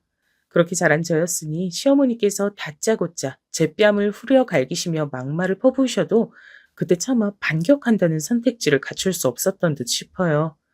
아무튼 제 친정의 가풍은 이럴기에 남편이 시어머니와 절연을 했다는 걸 밝히면 아무리 그래도 자식이 부모를 안 보고 살다니 대체 이유가 뭐냐며 추궁이 쏟아질 테고 그렇게 꼬리에 꼬리를 물고 시댁의 이모저모가 딸려올 것이 뻔했죠. 그래서 저는 남편과 작당을 해버렸어요. 시아버지께선 돌아가셨고 시어머니께선 치매가 와서 머나먼 지역의 친척 댁에 살고 계시고 아주버님은 종교활동을 위해 아프리카에 사시느라 연락도 안 된다고 해버린 겁니다. 그렇다고 존재하는 사람들을 아예 없는 것처럼 해버리면 반드시 사는 동안 말실수 한 번 나올 수 있어. 시어머니랑 아주버님이 존재는 하되 접점이 없는 것처럼 해야겠다. 그때는 상황을 이겨내기 위해 거리낌 없이 묘수를 낸 것이었고 결과적으로 친정의 흔쾌한 허락을 받아서 결혼까지 금방 잘 했는데요. 전 금세 죄책감 비슷한 걸 느끼기 시작했어요. 왜냐면 제가 친정 식구들을 속인 거잖아요. 남편하고 서로 손발이 맞아서 작당을 하긴 했어도 제가 먼저 이렇게 하자고 제안하며 이끈 것이었기에 남편을 향해서도 왠지 모르게 캥기는 기분이 들었습니다. 여자는 결혼하고 나면 고부관계가 최대 관건이라고 하던데 그만큼 고부관계가 중요한 것인데 제가 며느리 된 사람으로서 시어머니께 정말 코빼기도 안 비추고 이렇게 살아도 되는 것인지 그런 불편한 마음도 자꾸만 들었고요. 결혼하고선 늘 심란했습니다. 제가 은근하게 남편을 많이 떠봤었죠. 시어머니를 안 뵈러 가도 되는지, 정말 괜찮은지 이런 것들이요. 그럴 때마다 남편은 정말로 괜찮다 이렇게 답을 해줬습니다. 그런데 평소에 하도 표정이 무뚝뚝하다 보니까 대체 어디까지가 진심인 건지 몰라서 전 헷갈렸어요. 사람이 거짓말을 하고 살면 손해라는 걸 느낄 정도로 불편한 마음으로 지내던 어느 날 남편이 굉장히 착잡한 얼굴로 집에 왔죠. 회사에서 무슨 일이 있었냐고 물으니까 아니래요. 그래서 어디 아프냐고 하니까 그것도 아니래요. 근데 얼굴 보면 심상치는 않은 게 확실하고 제가 머뭇거리다 이렇게 물어봤죠. 혹시 어머님 일인 거야? 어머님한테 무슨 일이라도 있어? 맞지? 어, 그걸 어떻게 알았어? 얼굴에 그렇게 쓰여 있어. 어머님이 왜? 무슨 일인데? 우리 멋대로 결혼해버렸다고 머리 끝까지 화가 났어서는 연락 한 번도 안 하고 사셨잖아. 근데 갑자기 뭔 일이라도 생긴 거야? 그게 우리 엄마가 다쳐서 입원을 하셨다네. 발에 깁스도 달았대. 뭐? 어쩌다가? 교통사고라도 당하신 거야? 아니, 그런 건 아니고 나도 자세한 건 모르겠지만 언뜻 듣기론 우리 형이 결혼하기로 한 여자하고 몸싸움을 벌이신 것 같아. 제가 그때 흥부가 기가 막혀라는 소리가 절로 나왔어요. 상상도 못한 전말이었습니다. 아무튼 요지는 몸 다친 데다가 아프고 거동 불편하고 도움받을 사람이 필요하니 시어머니께선 남편에게 연락을 한 것이었어요. 좀 와달라고 하셨다네요. 나중에 생각한 건데 만약 시어머니께서 저에게 따로 연락할 방법을 아셨다면 저를 불러내서 수발을 들게 하셨을 것 같더라고요. 그게 안 되니까 남편을 부르신 거죠. 남편이 저에게 어떡할까? 갈까? 이런 질문을 해왔습니다. 저야말로 남편에게 가고 싶어? 묻고 싶은 참이었네요. 그런데 가만히 보니까 남편이 시어머니께 가보고 싶기 때문에 저에게 저런 질문을 한 듯 싶었습니다. 왜냐면 갈 생각이 없다면 애초에 저에게 물을 필요도 없이 나는 안 간다 하고 말면 되는 거잖아요. 그래서 제가 슬쩍 물어봤습니다. 저기 있잖아. 어머님 지금 상태가 많이 안 좋으셔? 위독하신 것도 아닌데 뭐 안 좋아봤자 얼마나 안 좋겠어. 그치만 목소리가 전에 없이 힘이 쭉 빠져 있더라고. 그래? 그럼 한번 가봐야겠다. 자존심 접으시고 먼저 연락하신 것 같은데 얼마나 힘드시면 그러셨겠어. 그렇게 생각해? 난 당신한테 미안해서라도 우리 엄마하고는 영영 끊고 사는 게 맞다고 생각을 해오긴 했는데. 에이, 부모 자식 관계가 어디 생각만으로 쉽게 그렇게 됐어? 난 괜찮으니까 어머님 어떠신지 궁금하면 병원 가봐. 제가 흔쾌하게 목소리를 내자 남편은 못 이긴 척하면서 바로 병원에 가볼 준비를 하더군요. 불같이 화를 내면서 시어머니에게 절연 선언을 했던 모습이 제 눈에 선연한데 몇 달 만에 다시 저렇게 태세를 전환한다고 해서 그게 우스워 보이진 않았습니다. 제가 예전에 친가에서 살 때 억울한 시집살이를 하며 예전에 무척 고생 많이 하신 친할머니의 경험담을 꽤 들었었거든요. 근데 친할머니께선 난 친정에서도 마음고생하며 살았던 사람이라 다 견딜만 했었다. 그러시며 어쩔 수 없는 부분들은 그저 감내하고 포용하고 가족이란 이름 안에 용인하며 사는 것이 능사라고 저에게 말씀을 해주셨습니다. 어른의 말씀이 옳다고 배우며 자란 저는 그걸 감명 깊게 새겨들은 바 있었죠. 남편이 서러움만 받았던 자기 가족을 이제는 등지고 잘 살기를 바라는 마음과 함께 결국 어쨌거나 자기 모친이기 때문에 시어머니를 남편이 저버리기 힘들다면 그걸 최소한 비난하진 말자는 마음이 들었습니다. 시어머니께 다녀온 남편의 얼굴은 미묘하게 밝아져 있었어요. 엄마가 나한테 미안하다고 하시더라. 그리고 당신을 보고 싶다는 말씀도 하셨어. 뭐? 나? 그럼 거절할 도리가 없는데. 겸연쩍게 시어머니를 뵈러 가봤습니다. 남편의 얼굴이 대번에 밝아진 이유도 궁금했고요. 활기찬 6인실 병실에서 홀로 똥 씹은 얼굴을 한 환자가 바로 제 시어머니셨습니다. 제가 다가가서 어머님 안녕하세요 이렇게 인사를 드리자 주변에서 저를 두고 저 며느리는 멀쩡하네 라며 떠드는 소리가 들렸습니다. 그 병실은 죄다 떠드는 걸 좋아하는 할머니, 아주머니들밖에 없었거든요. 시어머니께선 커튼 좀 쳐라 고 퉁명스레 말씀하시면서도 한쪽 입꼬리를 실룩거리셨습니다. 기분이 나쁘신 것 같진 않았어요. 자리에 커튼을 치고 시어머니와 작게 대화를 나누며 저는 내막을 알게 됐습니다. 제가 남편과 멋대로 결혼을 해버리자 시어머니께선 분노하셨고 아주버님께선 조급해지셨나 봐요. 갑자기 여자가 생겼다고 했다네요. 그것도 9살 연하로요. 그러더니 다시 얼마 뒤엔 결혼을 하겠다고 하신 겁니다. 거기까진 시어머니께서 쌍수들과 환영하셨죠. 그러나 아주버님께서 데려온 여자를 보고 기함을 하게 되셨대요. 훈훈하게 첫인사는 나눴는데 그 이후에 그 여자가 통화하는 소리를 시어머니께서 들으신 거예요. 네, 밥은 아이 먹었습니다. 그리고 내 지금 멀리 나와 있습니다. 저게 뭐야? 저 요상하기 짝이 없는 말투. 저거 북한 사람이야? 뭐야? 곧바로 이상한 점을 발견하셨죠. 하필 본 모습을 드러내며 무방비하게 통화하는 말투를 들킨 그 여자를 아주버님께서 옹호하셨어요. 어떤 말로 옹호하셨는가 하면 어차피 우리는 다 한민족이라고 하셨답니다. 시어머니께서 기절하려고 하셨죠. 뭐가 한민족이야? 너 설마 북한 여잔지 뭔지 저거랑 결혼하는 거니? 저거 탈북민이야?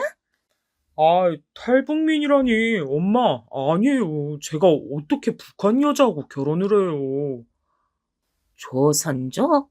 그래, 저게 조선족이구나. 조선족이었어. 어디 멀쩡히 한국 사람인 척 연기라고 우리 집안 대들보를 빼가려 그래? 남의 집 아들이나 노려. 우리 집안은 귀한 장남밖에 없기 때문에 조선족한텐 절대 못 내줘.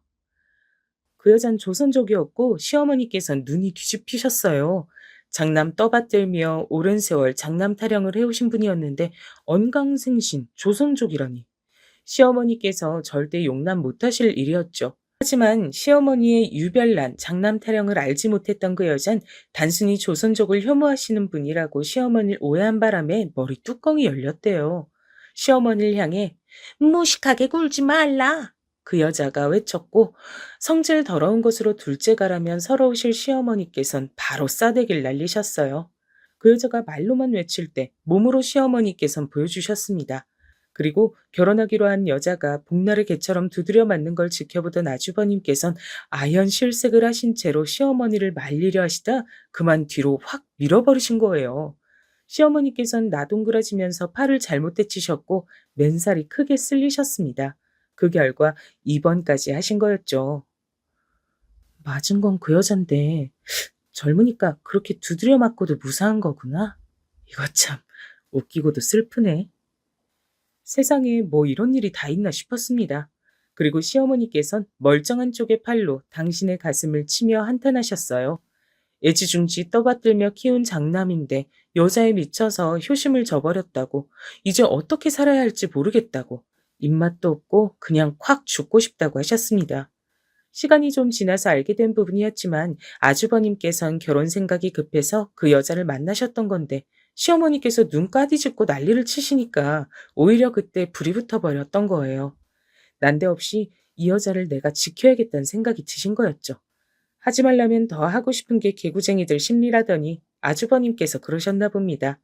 아무튼 아주버님께선 그 여자와 지내겠다며 집을 나가버리셨고 시어머니께선 혼자 병실에서 쓸쓸히 차라리 죽는 게 낫다고 여기며 계신 거였습니다.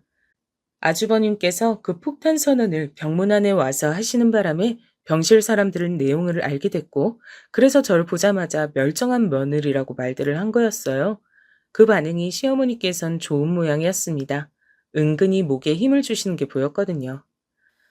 에휴, 내가 이제 죽을 때가 다 돼서 그러나 갑자기 며느리가 참 고맙게 느껴지네. 원래 이렇게 며느리란 존재가 고마운 것이었던가 싶네. 어머님, 앞으로 사실 날 많이 남았는데 죽을 때라뇨. 그러지 마셔요. 심란해서 죽겠으니 내 수명대로 못 살다가 갈 것 같다. 한숨을 푹푹 내쉬던 시어머니 앞으로 병원 밥이 나왔습니다. 얘기를 한참 듣고 있었더니 어느새 식사 때였거든요. 입맛 없다면서 너나 먹어라 하시던 시어머니께 식사 꼭 하시라며 당부를 드렸습니다. 제가 어떻게 병원 밥을 대신 먹나요? 말도 안 됐죠. 그래서 시어머니께 꼭 좀 드시라고 계속 말씀을 드렸더니 한숨을 쉬시며 안 내킨다는 얼굴로 한술 뜨셨습니다. 그러더니 불과 몇 분 만에 싹 다 비우셨죠. 한 손으로도 수저 젓가락을 현란하게 바꿔주시면서 잘 드시더라고요. 싹 비우시고 나선 또 서글픈 표정으로 그만 살아야겠다 하셨습니다. 친가 시골 동네에서 살 때 어르신들이 늙었으면 뒤져야지 이렇게 자책을 하곤 하셨는데 친정엄마께서 설명하시기론 그래놓고 진심으로 뒤질 생각이신 어르신은 아무도 없다 그랬어요. 그걸 떠올리며 시어머니께선 안 죽고 살고 싶으신 거란 결론을 내렸습니다. 그 아끼시던 장남이 그렇게 됐는데 살아갈 낙이 어디 있냐고요? 글쎄요. 저도 그게 궁금했는데 남편은 바로 그 해답을 본인이라고 봤습니다. 더 정확히는 본인하고 저요. 자기 형이 모친 가슴에 대못받고 가출했으니 드디어 자기 혼자 모친의 사랑을 독차지하고 드디어 인정을 받는 아들이 됐다고 남편은 그렇게 여기는 듯 했어요. 그래서 시어머니의 부름을 받고 병문안 다녀와서 표정이 밝았던 겁니다. 드디어 그 망할 형놈을 밀어냈다고 생각한 거겠죠. 시어머니를 미워하고 원망하는 마음보다 인정받고 사랑받고 싶다는 마음을 더 크게 가지고 있는 남편을 이때 정확히 체감했습니다. 거짓말해가며 했던 결혼이라 각득이나 캥기는 게 있었던 저는 남편의 그 마음을 따라주기로 했죠. 왕복 사대기 맞고 모욕을 당했던 일을 잊은 건 아니었지만 그 일도 일단은 사과를 받았으니까요. 그땐 내가 정말 미안했다. 우리 집 장남이 정신 나간 조선족 여자하고 결혼하겠답시고 설칠 줄 알았더라면 내가 그때 네 뺨 안 때렸지. 오히려 환영한다고 두 팔 벌려서 안아줬겠지. 근데 너는 한국인 맞지? 나중에 뭐 알고 보니까 네가 외국인이었다든가 그렇게 되는 건 아니지? 네, 저 토종 한국인 맞아요. 양가 모두 한국 사람들만 가득해요. 어휴, 그러니 근본 있는 집안이다. 내가 너를 진작 좋게 알아보지 못한 게 아쉽다. 분명히 저를 좋게 봐주시는 말씀이 맞긴 했는데 내용을 보면 되게 이상한 것 같고 그런데 또 막상 캐묻기는 애매한 그런 게 좀 있었습니다. 성격이 보통 내기가 아니셨기 때문에 기가 세셨고요. 좋게 말해서 카리스마가 있으셨죠. 어리둥절한 사이에 휩쓸려 가게 된다고나 할까요? 결혼 전부터 틀어져서 시댁과 척을 쥐고 살았던 저는 아주버님이라는 황당한 계기로 인해 저 스스로 시어머니와 화해의 악수를 한 뒤 지내게 됐습니다.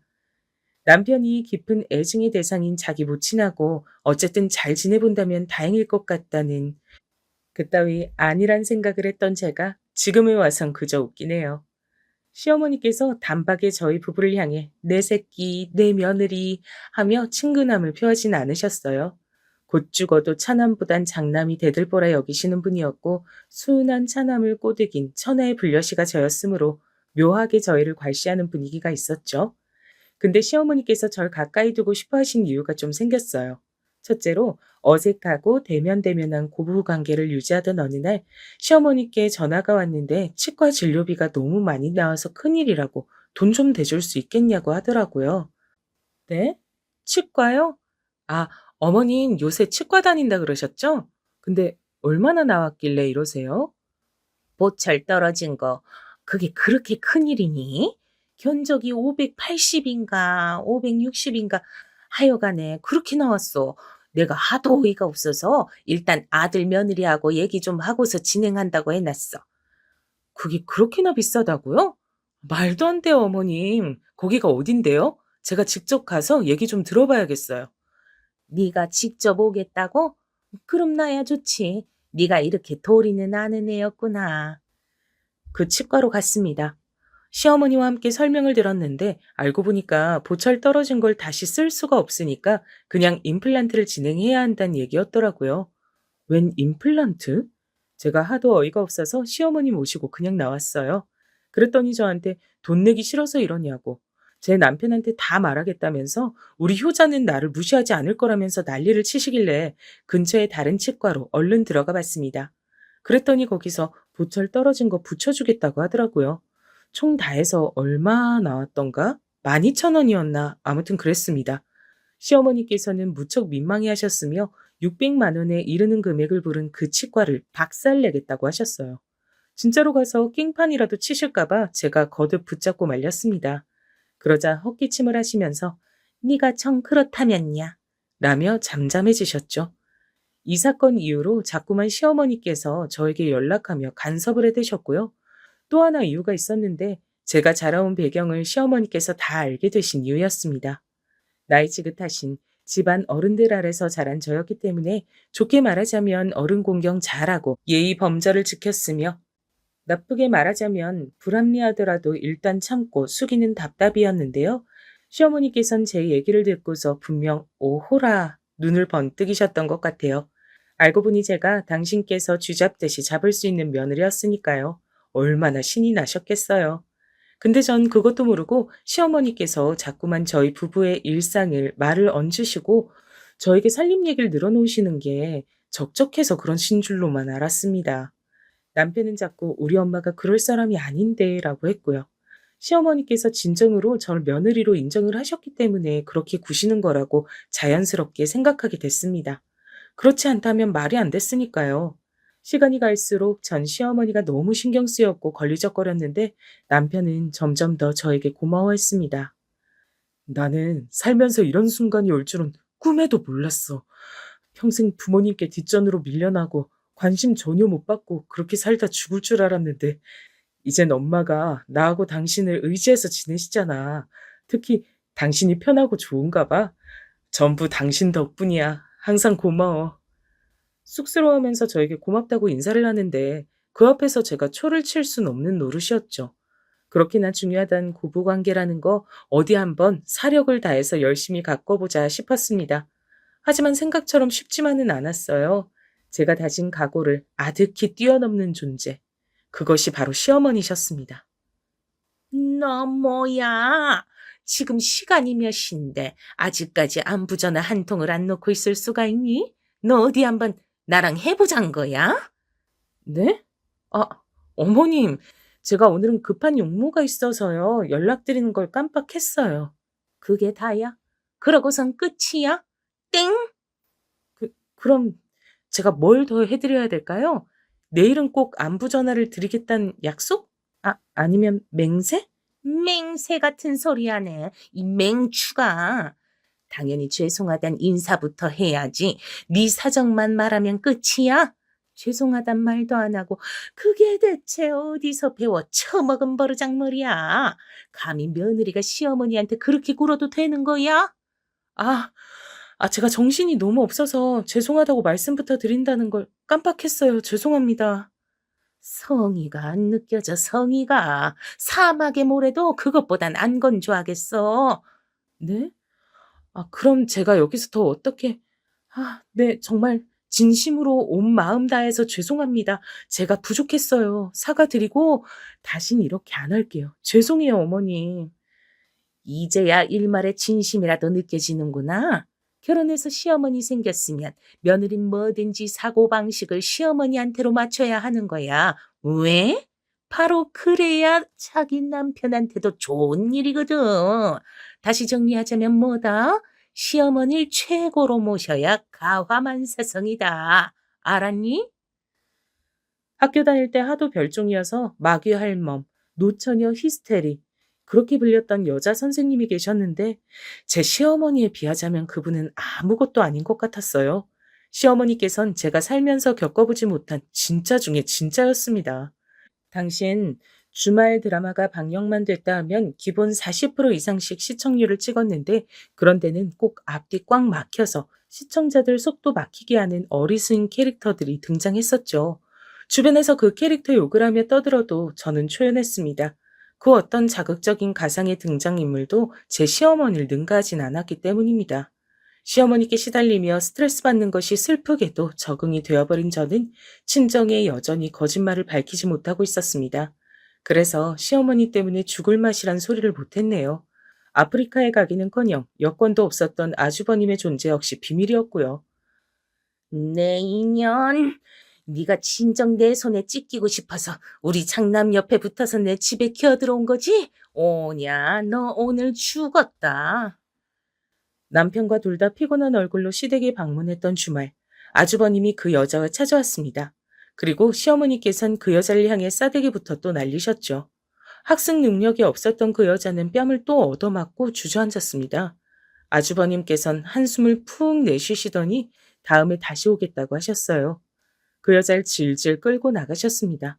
시어머니께선 머리에 스카프로 띠를 만들어 두르신 채 누우셨어요. 그러더니 저한테 입모양으로 죽을래?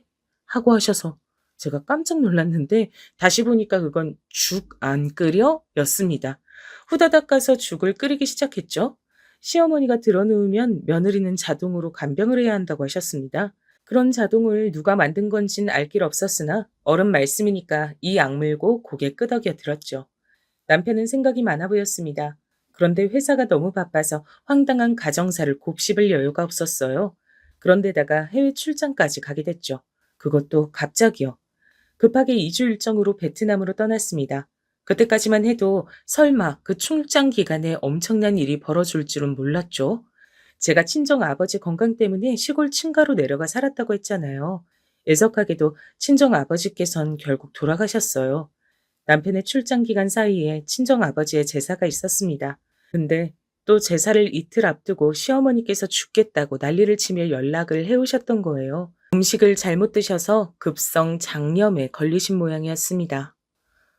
위로 쏟아내고 아래로 쏟아내고 이러다 나 죽겠다, 나 죽겠어. 아이고 기력 빠져라. 이럴 때 며느리의 지극정성 간호를 안 받으면 대체 언제 받니? 죽 잘 쓰던데 와서 죽 좀 한 냄비 끓여봐. 재료 사들고 찾아갔더니 안색이 초췌하셨어요. 얼른 야채죽을 해드리려고 했다가 부엌까지 기어오신 시어머니께 종아리를 맞았습니다. 전복죽! 그게 아니면 아무리 못해도 소고기죽! 속 편하시라고 야채로만 죽을 해드리려던 건데 괜히 혼났어요. 저보고 인생을 한참 모른다며 잔소리를 계속하셨습니다. 몸이 너무 안 좋아서 새벽에 잘못될 수도 있으니까 자고 가라며 시어머니께선 밤샘 간호를 강요하셨어요. 확답지가 났지만 꾹 참고 알겠다며 따랐죠. 저도 급성 장염에 걸려봐서 아는데 직후에는 당장 죽을 것처럼 아프고 미칠 것 같다가도 그 힘든 구간이 지나고 나면 언제 아팠더라? 배고프네? 그런 생각이 들죠. 확 괜찮아지는 게 한순간이거든요.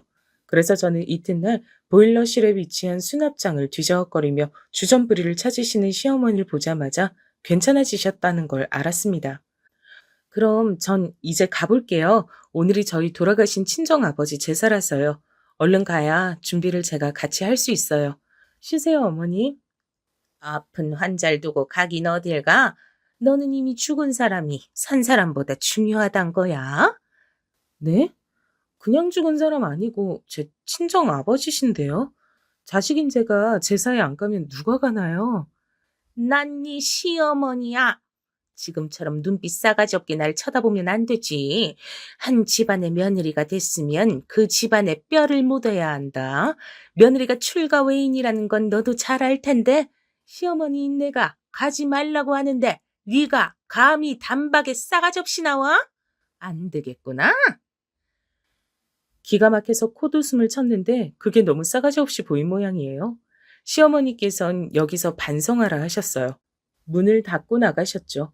당연히 저는 그럴 생각이 없었죠. 장단 맞춰드리는 신용만 하다가 그냥 휙 가버릴 생각이었어요. 그런데 문이 밖에서 잠겼더라고요. 바깥으로 잠금 장치가 달려있다는 걸 그제야 알았습니다. 어머님, 이건 아니죠. 뭐 하시는 거예요? 얼른 여세요. 그런데 콧노래를 부르시며 꼴 좋다 라는 소리를 하시더니 그 앞을 떠나시더라고요. 그때부터 미칠 것 같아졌죠. 문을 발로 밀기도 하고 주먹으로 부술 듯 치기도 하면서 난리를 쳤습니다. 하지만 여는 것은 무리였어요. 저는 다른 수를 써야겠다 싶어서 잘못했다고 사과를 하는 전략으로 갔습니다. 제사에 안 가겠다고도 외쳤죠. 하지만 소용이 없었어요. 전 휴대폰도 없이 그 안에 갇혀서 식은땀만 흘려댔습니다. 울부짖으며 큰 소리도 내봤고 오만 난리를 쳐댔으나 아무것도 안 통했어요. 머리만 어지러워졌습니다. 결국 날이 저물었어요. 제가 분해서 이를 갈고 있던 바로 그때였습니다. 초인종 소리, 현관문 두드리는 소리가 동시에 울렸어요. 정이야, 정이야, 우리 딸, 여기 안에 있니? 뭐야? 여길 대체 어떻게 알고 찾아온 거지? 친정 엄마께서 커다랗게 외치셨고 시어머니께서 당황하시던 그때 현관문 밖에선 설상가상으로 경찰입니다. 문 여세요. 같은 소리도 들려오고 있었습니다. 혼이 나간 채로 현관문을 열어주신 시어머니께선 바로 아차 싶으셨죠. 제가 갇힌 문부터 여셨어야 순서가 맞거든요. 제가 보일러실 문을 쾅쾅 두드려댔고 친정 엄마를 비롯한 친정 식구들이 전부 달려와서 문을 열어줬습니다. 안도감에 몸에 힘이 풀리더라고요. 그리고 친정 엄마께선 있는 힘껏 시어머니의 귀싸대기를 날리셨어요. 이 지옥불에 태워 죽이려나. 내 딸한테 이따위로 굴어? 넌 곱게 못 죽는다. 사람 하나 죽일 기세셔서 경찰들이 친정엄마를 얼른 말렸을 정도예요. 어찌나 세게 맞았는지 시어머니께선 입가가 터져 있었죠. 전 구출된 건 좋지만 이게 어찌된 영문인가 싶었어요. 친정 식구들은 연락도 없이 안 오는 저를 걱정하면서도 급한 일이 있나 하며 넘기려 하였는데 저와 연락이 안 되는 걸 남편은 수상하게 여겼습니다. 남편이 부재 중이니 제가 더 성의껏 친정 아버지 제사를 드릴 거라 그랬거든요. 친정 식구들도 저와 연락이 안 된다는 걸 확인한 남편은 저희 부부가 했던 거짓말을 고백했어요.